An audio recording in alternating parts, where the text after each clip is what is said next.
Look, it's been nice to ride the hype train the last few days, especially when you're sitting around with nothing to do but stare at your ceiling and imagine Aiden O'Connell and Antonio Pierce riding off into the sunset with the Lombardi Trophy in their hands. And I'm very optimistic about the season, but with training camp right around the corner, there are still some holes to fill. How are we going to fill these holes? Free agency, trades, people developing.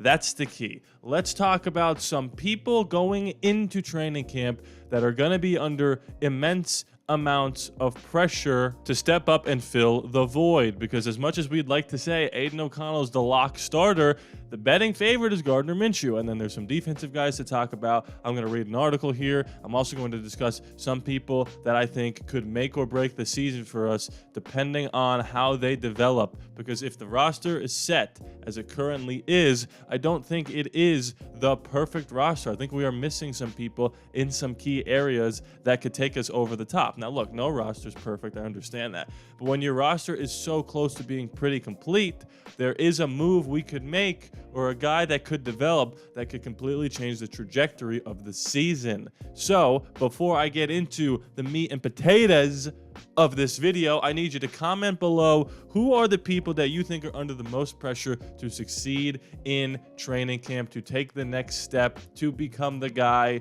to put our mind at ease in terms of a cornerback or a left guard, somebody that you think we need to have developed into a star or trade for somebody or sign somebody that's still out there on the free agent market. Another thing I need you to do is hit that like button, but more importantly, subscribe if you're new. We are at 7,500. We're so close to 8,000. We want to get to 10,000 before the new league year. Let's try to get to 10,000. Hit that sub button. If you've seen me and you're like, I'm on the fence, bang, hit it. It's free. Let's get to 10K. Let's run this thing up. Okay, this is an article I found that was posted yesterday on my Triple C. On Sportsnot. It's a very good website.com. They do some good research here. And it's 3 Las Vegas Raiders players who are under the most pressure heading into 2024 training camp. So I'm going to read through this a little bit, give my thoughts on the 3 players that they said. Then I'm going to give you my players, some of my own who I think for sure, without a doubt, need to step up. After mandatory minicamp, the Las Vegas Raiders head coach Antonio Pierce told his players to decompress, but he encouraged them to continue working toward improvement at the team facilities. NFL players have the liberty to spend their time off as they please, but few guys may go out on leisure and heavy workloads before training camp. This year, a few players from the Raiders 2022 draft class have a chance to earn a starting spot. But if they don't earn those spots in the summer, they may be stuck in backup roles for the foreseeable future. The first player they talk about, and this is an obvious one, so we're just going to get him right out of the way, is AOC Aiden O'Connell. The Raiders have a legit quarterback competition between Gardner Minshew and Aiden O'Connell. I'm going to skip over the Fowler stuff, blah, blah, blah. Fowler, ESPN Paul Gutierrez noted that Minshew and O'Connell struggled with accuracy at practice throughout mandatory minicamp. Minshew served as a spot starter and backup quarterback for 3 different teams in 5 seasons. This offseason, the Raiders signed him to a 2-year, $25 million contract. He's not under the same pressure as O'Connell to win the job. Middle-round quarterbacks rarely get a second opportunity to compete for lead positions across the league. Kirk Cousins, Dak Prescott, and Brock Purdy are the only starting quarterbacks who were selected after the 3rd round of their draft class. That's a very interesting stat. Only Kirk, Dak, and Brock Purdy. Wow, that's very interesting. It's a good point. And, when Vegas makes their betting odds, these are little things that they consider. It is pretty rare for quarterbacks, clearly, according to this article, after the 3rd round, who have been selected after the 3rd round, to start, which is why I think him starting could be so important. It says, so O'Connell, whom Las Vegas selected in the 4th round, must make the most of his shot to beat out the veteran Gardner Minshew. O'Connell has a bit of an edge over Minshew, playing with Adams, Jacoby Myers, Trey Tucker, Michael Mayer for a year. But if he doesn't win the job, the Raiders will likely sign a starting caliber player in the offseason or trade someone. That's a great point. If Aiden doesn't win the job, it's probably all she wrote for Aiden O'Connell for the Las Vegas Raiders in terms of starting, which is why it makes sense that he is under a lot of pressure. If he wins the job, then he might be the guy. If he doesn't win the job, I feel like it's over for him. The next person they put here, this is very interesting, is defensive tackle Byron Young. Raiders beat reporters have said very little about Byron Young's growth through the spring, which leads to uncertainty about his second-year development. Moreover, we should pay attention to how general manager Tom Telesco invested in defensive tackle positions. The Raiders signed Christian Wilkins, we know that. Re-signed John Jenkins, who's going to be 35. Adam Butler, who turned 30 in April. Wilkins is one of the league's best defensive tackles. Jenkins and Butler earned their extensions. Qualified performance in the interior of the Raiders' defensive line. But with Matthew Butler and Nesta Jade Silvera competing for starting spots in the rotation, Young should approach training camp with a little more urgency than his peers. If you remember, the Raiders selected Young in the 3rd round of the 2023 NFL Draft. That makes a lot of sense that he would be under a lot of pressure because that's what I want to talk about. The defensive tackle spot, the defensive tackle position. I know a lot of people are high on Adam Butler, and I think he's a good player. But if you have Tyree Wilson, maybe, and Christian Wilkins, yes, in those defensive tackle spots, we are lacking a little bit of depth at that position and on the defensive line as a whole. Because we're all assuming Tyree just takes this next step. If he does not explode, or if he doesn't have 7 sacks this season, we're just relying on Kuntz, Crosby, and Wilkins, which is a great three-headed monster. But I'm not as completely convinced that Adam Butler is just going to be that dog 4th guy. And there are guys like they listed below, but they're up in age, right? Like John Jenkins. So Byron Young, who was a pretty high draft pick, a day 2 draft pick in 2023. He is someone that if he were to take a leap, if he were to take this pressure that he's under and make it to where he is a big depth rotation guy for the defensive line, that would be huge. For right now, just relying on Kuntz, Crosby, and Wilkins and the growth, the potential hopeful growth of Tyree Wilson, while it could be enough, I don't know if it is enough. So that defensive tackle spot is very important. The last person they list here, and I couldn't agree more, is Jacorian Bennett, the cornerback.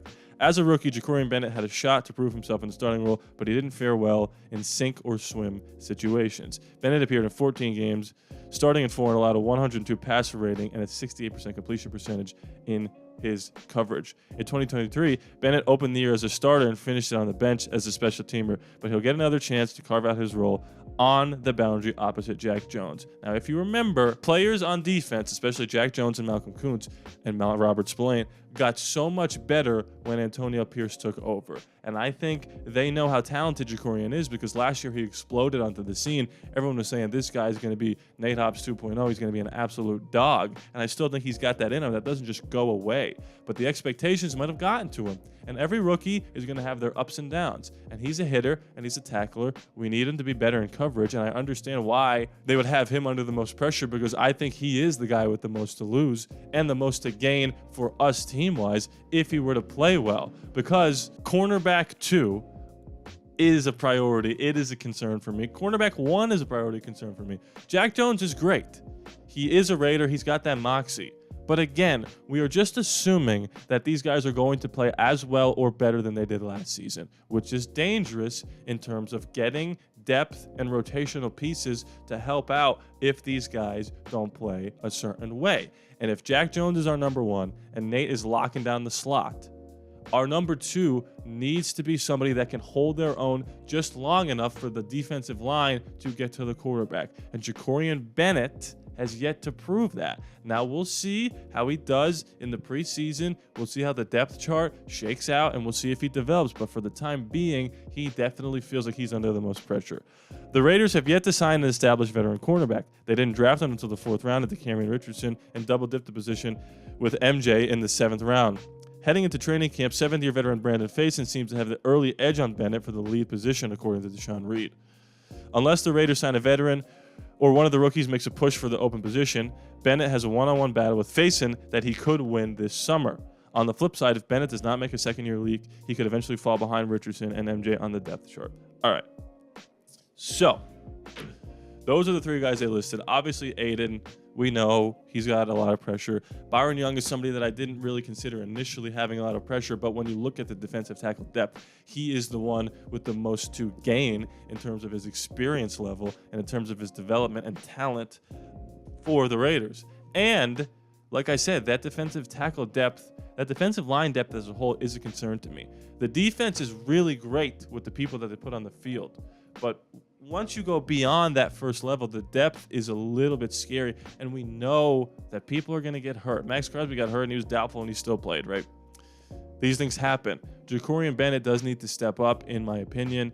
I will say Thayer Mumford is another guy I'm going to have on that list as someone that Antonio Pierce really went to bat for. When everyone said we were going to take a right tackle, he was like, we already got one in the building, and his name's Thayer Mumford. And for some reason, Thayer Mumford has felt to me like he's been here for 10 years. He's only been here this is going to be his 3rd year in the league. He's a young player. So if he can quickly develop into that right tackle of the future, that's going to be huge for wherever the quarterback is, because we're just going to need time. This season really comes down to the line play.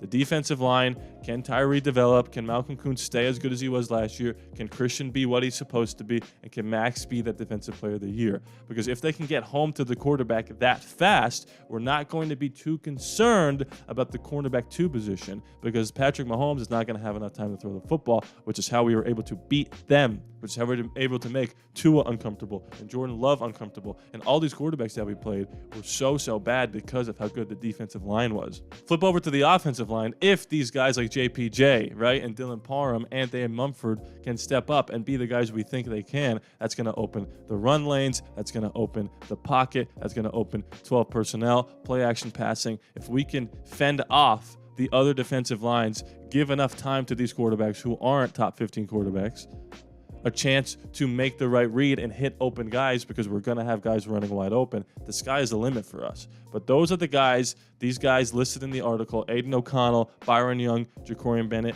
and I'm going to add Thayer Mumford. Those are my top 4 guys with the most to gain and to lose going into training camp, the most to prove, the people under the most pressure.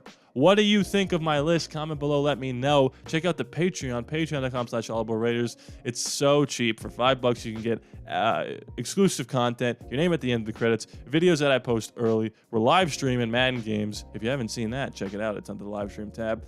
I'm not going to give away what our record is, but there were 2 crazy games. If you haven't seen those, go check that out. Please be sure to subscribe. It is free after, no charge to you. I love you guys, and I'll see you next time.